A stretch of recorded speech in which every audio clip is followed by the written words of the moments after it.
Hark the bardic paladin, who sings and plays again. He tells the tales of glory, and weaves a magic story. He'll join you at your table, and ask you to share a fable. Heroes of humble origin, villains who must be fought again. No matter their skill or prowess, the people in life are countless. So we pray you heed our request. Enjoy this tale of sidekicks and side quests.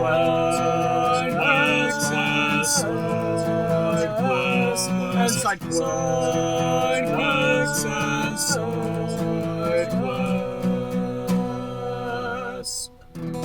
Episode 35, Constantine Modesto, the Ruby Ring Enforcer. Welcome to Sidekicks and Side Quests, the Dungeons & Dragons podcast that helps to put humans back into humanity and breathe life into your campaign NPCs with backstory and bravado. That's right, we're building a world, one character at a time.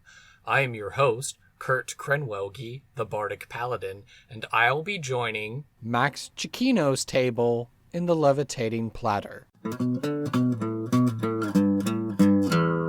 Welcome to another episode of Sidekicks and Side Quests. I'm joined by another fraternity brother who I haven't spoken with in quite some time. I think the last time you and I met, we were at a national event back in 2015. Am I correct? Yeah, I think it was Leadership Institute in Evansville, 2014. It's been a long time. It has, and since then we've been able to keep in touch as Facebook friends, and over that time we've learned that the other is into the hobby of Dungeons & Dragons, so I thought it'd be great to invite my fraternity brother on the show. So as we begin, first question, who are you and what is it that you do? My name's Max Cicchino. I am an audio engineer based in northern New Jersey, right outside New York City. I mainly work in audiobook narration, musical theater, and radio broadcasts. Oh, that's super cool. So have you had the opportunity to work with some pretty awesome people in audiobooks and narration and stuff like that?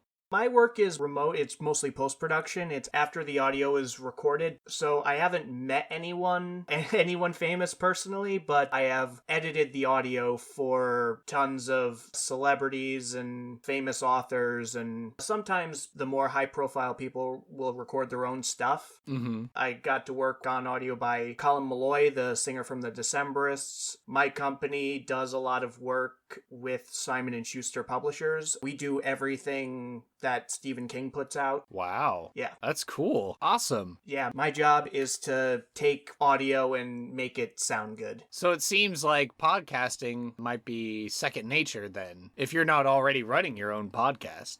I actually did. I recorded a bunch of episodes of a podcast with two other brothers from New Jersey. These two guys also are the ones who got me into D&D. Oh, cool. Yeah, we recorded just hanging out, just chatting podcast, and we also recorded a few episodes of a sci-fi RPG podcast, and unfortunately, neither of those ever saw the light of day. We just got hung up with other things. We started a band instead, and we're in a band together for 3-ish years, but I can think of no better time to get back into podcasting than right now. Exactly. And I think that's the perfect segue then for the next question, which is, do you currently or have you ever played Dungeons & Dragons? Yeah, I have been playing for about 5.5 years, mostly with other fraternity brothers, but a few non-brothers as well. I'm currently running a Dungeons & Dragons 5th edition campaign with 3 other brothers who live in New York City. Yeah, we're actually about to hit our 1-year anniversary of this campaign. We started mid-May of last year. Awesome. Is it a homebrew or is it pre-published adventure? It's all homebrew. When I was learning to play, every DM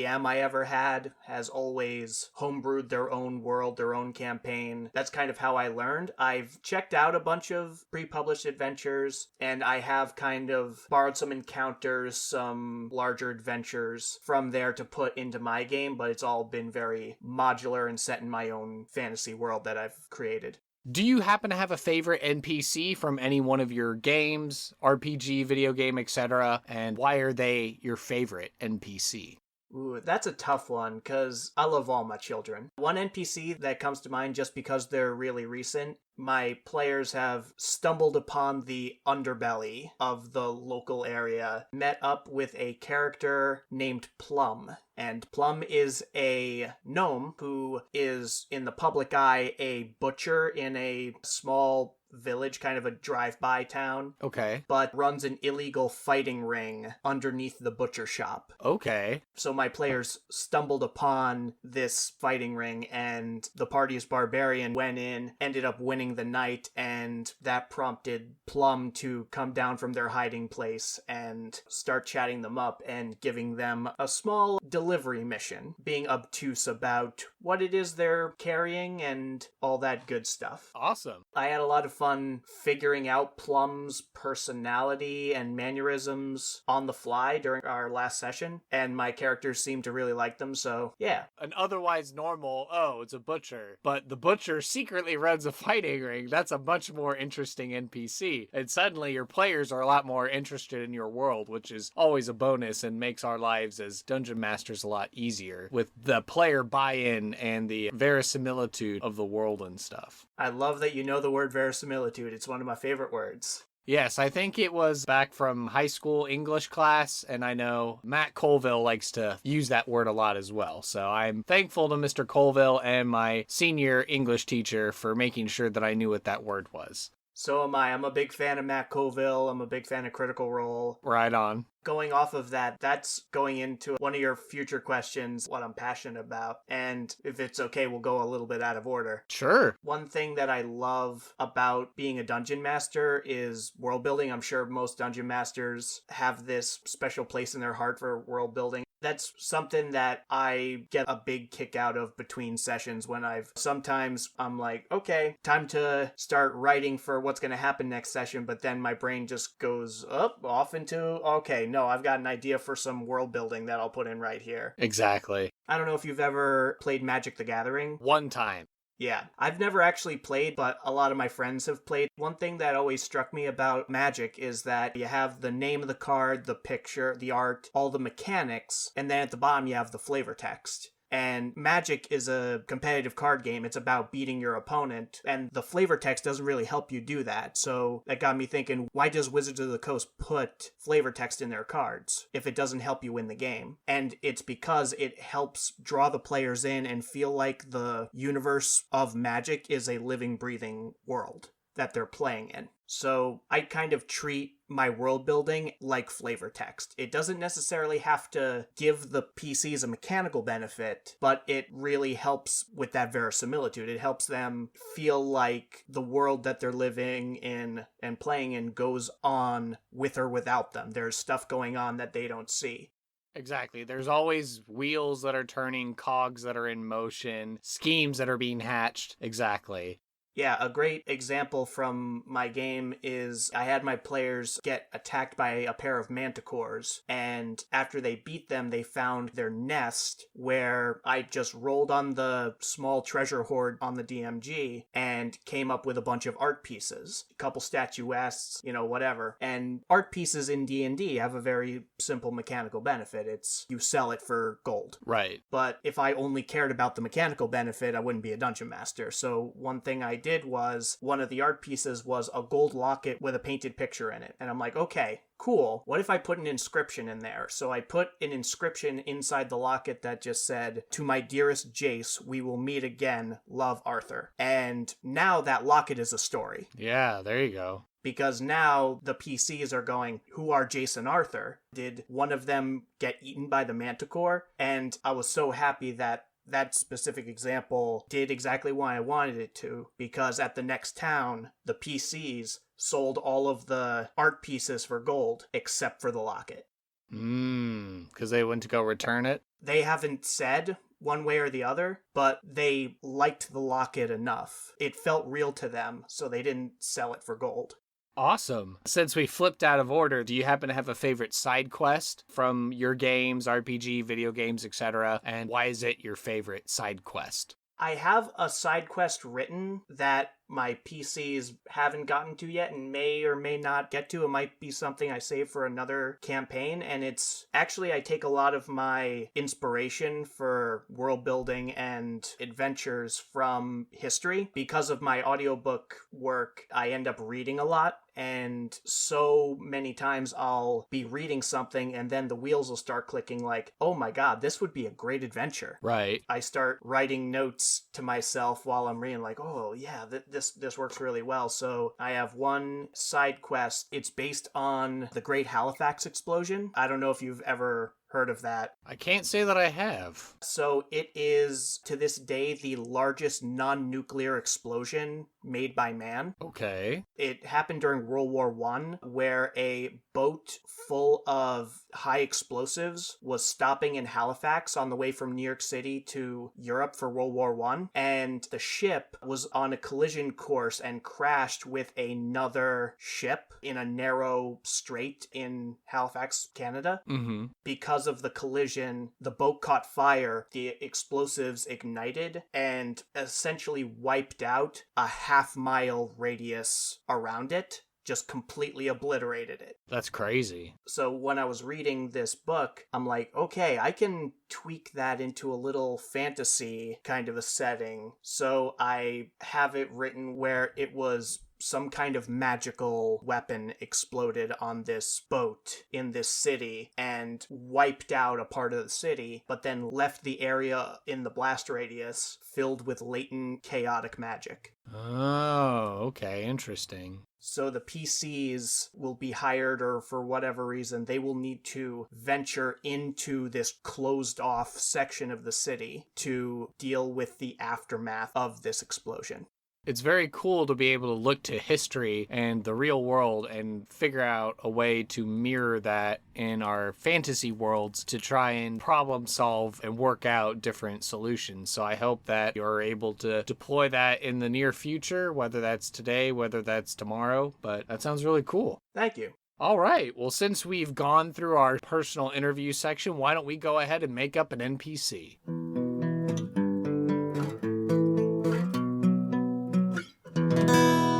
Let's do it. Okay, so I believe you said that you already had an NPC in mind that you'd like to share on the program. Is that correct? Yep, this NPC is based off of a distant family relative of mine. Okay. So, stereotypical, I'm an Italian guy from New Jersey. Of course, my family has mob connections. Oh, okay, there we go. So, like I was talking before about Plum being kind of the introduction to the underbelly. I was thinking of another kind of mafioso kind of character for an NPC. What's this character's name? I think it's going to be Constantine Modesto. Constantine Modesto. Okay, that's a very strong name. I like it. What's the ancestry for Constantine Modesto? I'm thinking halfling. Ooh, halfling. Okay. Yeah.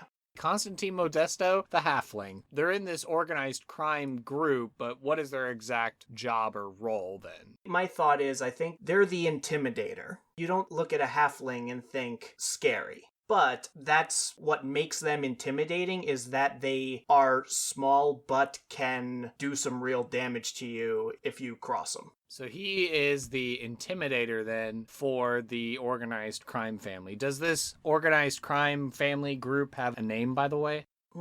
I don't have one off the top of my head, but I'll think about it. Would it be the Modestos or would it be something else? I know recently I just watched The Irishman finally on Netflix, and so Robert De Niro's character in that movie is not part of the Italian-American family, but he's like Irish-American who decides to join their organization. So is that kind of what you're thinking? Like he's an outsider who's joined the group, or he's someone from literally within this family that is the intimidator? I'm thinking the former. So I'm thinking someone who joined essentially to help make his own family, bring his own family out of poverty. I love starting with a story, so something dramatic. So in my head, Constantine came from a poor family, a very large family, and lived in poverty for a long time and joined the mob in order to bring them out of that. So he joined this crime family with the stipulation that he is part of the family, his family is not.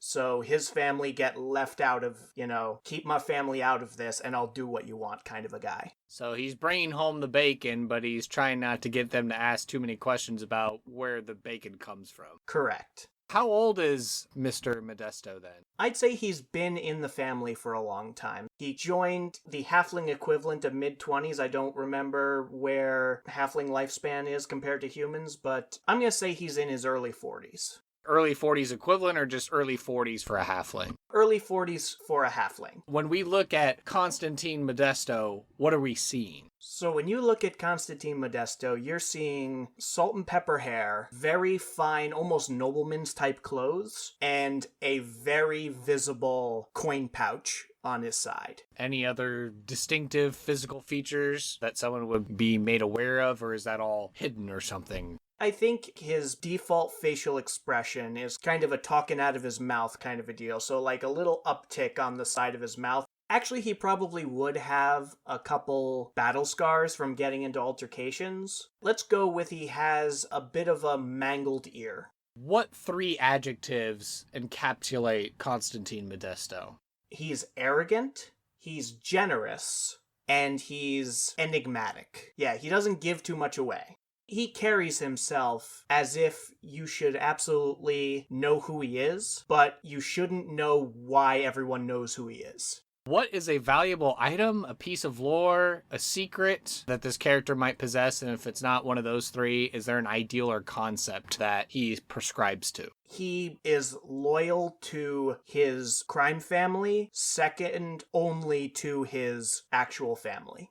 He knows secrets from his crime family that he uses as kind of insurance. He's confident because he thinks he knows he's untouchable. What's going to be the side quest that Constantine Modesto is going to offer? The side quest that he offers them is he needs to get a message to some people who are in bad with his crime family. By that I mean like they owe the family money or he is behind on returning a favor that they have given him. So Modesto, he wants the PCs to let this person know that this person is on Modesto's radar, and he doesn't have long before Modesto pays him a visit. The side quest is a simple, like, hey, go talk to this person and let them know I'm on their radar. They need to be expecting a visit from me soon, basically.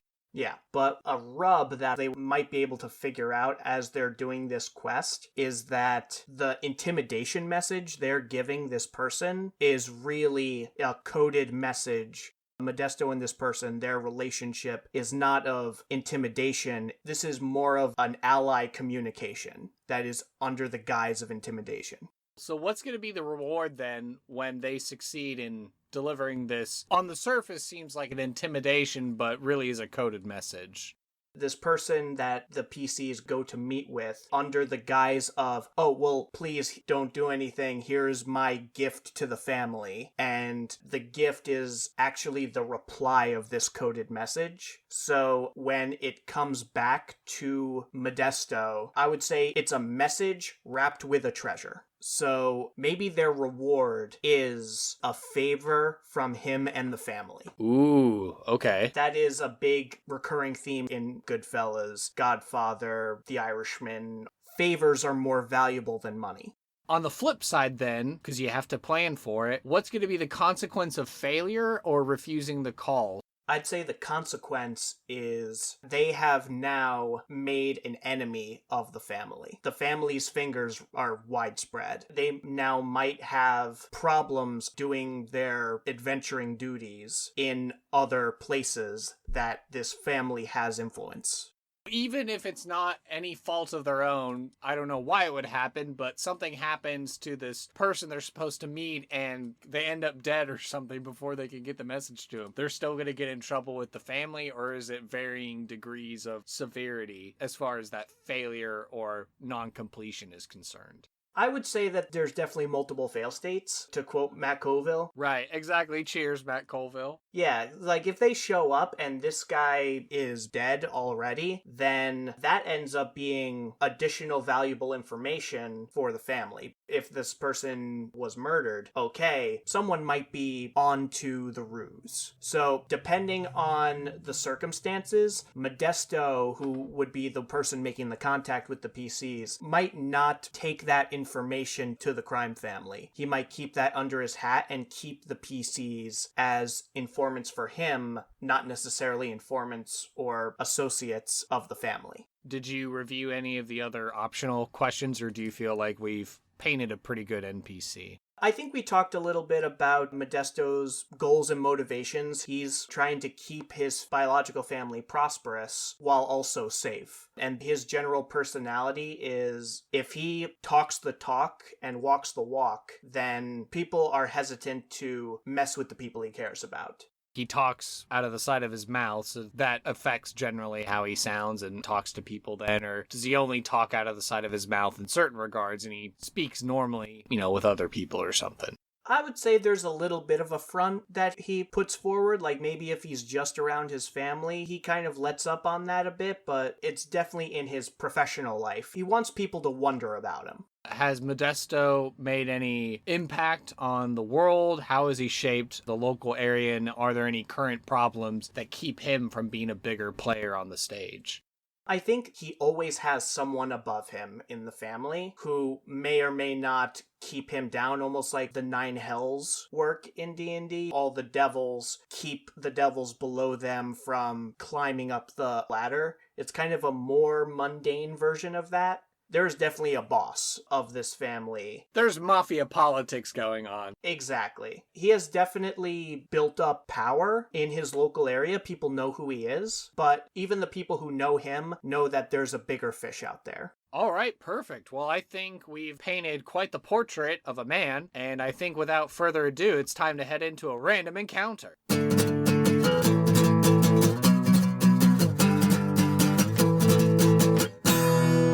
Let's do it. What this is now is a roleplay exercise, and I'm wondering what you think would be a better scene to play out. I've got an idea. How about Modesto? He has to meet with someone in a tavern to let this person know that he's on the family list. Oh, I'm sorry. I forgot I'm not supposed to curse. We'll bleep that out. We'll bleep that out. On their naughty list. So you're suggesting I be someone in a bar who is passing along the message that something needs to be done about this person? So I would be within the organization as well, and I'd be passing on the information to you. Yeah, something like that. What's the name of our crime family, and who is a boss that we would both know? Let's go with the Ruby Ring. And then the boss's name? Let's go with Garnet. Yeah, I like this idea of people. Oh, they're all named after jewels. Yeah. Okay, so I'm the bartender. I guess, does everyone have a code name? I would say just the people within the family. So we are in a urban center, seaside town. We pan into the bar here at the dock. It's grimy. There's sailors carousing. There's music flaring up from the raucousy bards. All manner of tavern sounds going on. We can then see there's a bartender. He's cleaning glass, but he's leaning up next to a window, and there's like a silhouette on the other side of the window whispering something into his ear. And he gives a nod. He closes the window, latches it closed, and as he's cleaning his glass, he's looking around the bar, and he can see this halfling that's sitting on the end of the bar. And so he begins to approach the end of the bar as he's cleaning the glass.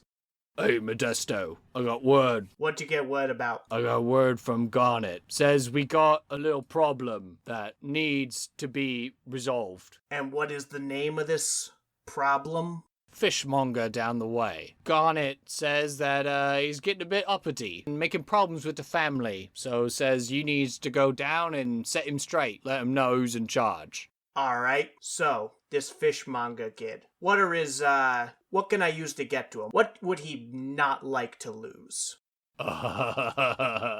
He spits in the glass and continues to wipe it with his rag. I suppose it'd be a crying shame if he lost his hands. Can't catch no fish or handle no fish if he got no hands. Say no more. And the bartender goes back to serving drinks. So Modesto, having finished his drink, walks out of the tavern towards the fishmonger, finds him. He's actually just putting down his catch into a crate in order to sell. Modesto comes up to him and says, "Hey, do me a favor. Take a walk with me. We need to go across the street for a second."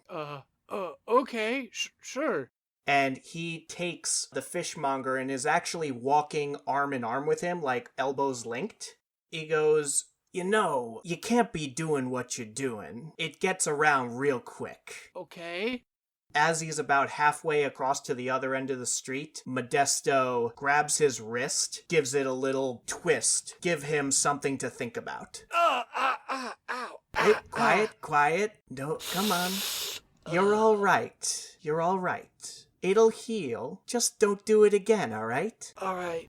Hopefully I won't see you again. And then he kind of pats him on the cheek very gently and then walks off into the crowd. All right, and scene. Cool. Yeah, as we head into our final thoughts, what did you think of this experience of being interviewed, of making up an NPC, and getting to play out a little scene?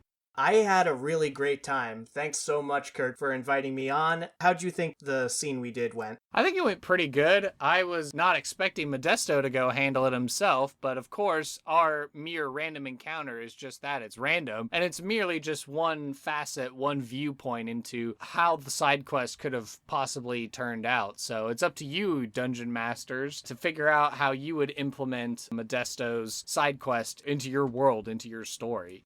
Full disclosure, I completely forgot. Realized halfway through, oh wait, I'm supposed to be getting the PCs to handle this, aren't I? Dang it. But it's improv. It's live theater, so you just go with it. Big ol' just yes and. Yeah, don't be afraid to just roll with the punches. If you just have this one idea in your head of how events should unfold, then you're gonna end up panicking when inevitably the PCs make a decision you weren't expecting, which happens pretty much every session I run. I go, "Oh, it did not occur to me that you would do it that way." That is a very good thing to do. Good on you. Well, do you have any projects, things that you would like to plug here? Where can people find you on the interwebs and follow up with what you do? I'm on Facebook, Max Cicchino. I'm working on some music right now, some acoustic singer-songwriter stuff. I'm a guitarist, so look out for that. I don't have a name for the project yet, but it'll show up at some point, and I'll blast it on social media. Okay, perfect. Well, thank you so much for taking the time to be on our show, and hope to have you again sometime. Thanks, Kurt. Hope to be back sometime.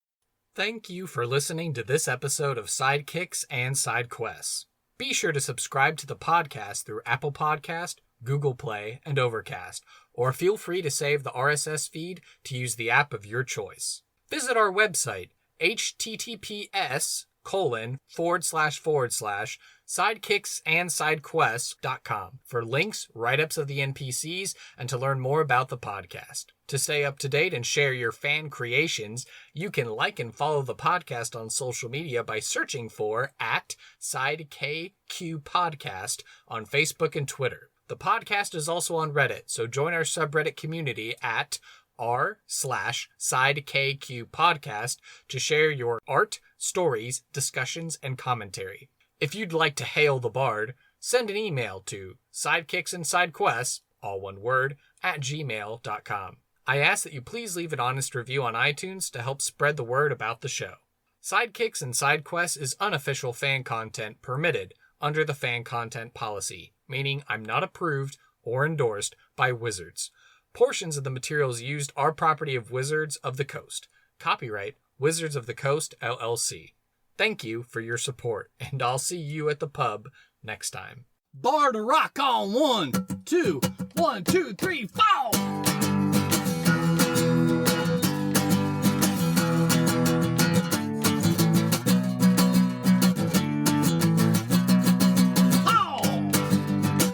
Sidekicks and Sidequests.